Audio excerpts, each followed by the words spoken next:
सब तो पहले सारे मेरी तरफ अस्सलाम वालेकुम। वालेकुम अस्सलाम। आज काफ़ी सारे मेरे मुअज़्ज़ज़ मेहमान पंजाबी का शौक रखने वाले हाज़िर होए ने।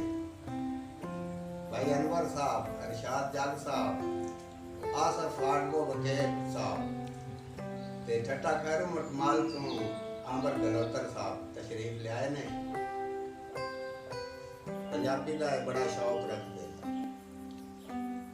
पंजाबी दा शायर होवे विच इश्क दी लहर होवे, अकरम सोहणे सरकार दा सिर उत्ते हथ होवे, हर पासे खैर होवे।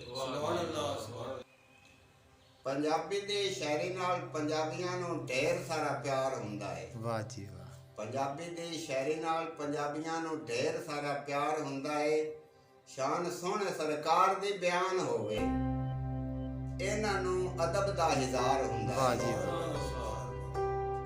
अकरम उन्हां नूं खौफ दो जग विच कोई नहीं, जिन्हां दा सोहਣਾ सरकार मुड़ यार हुंदा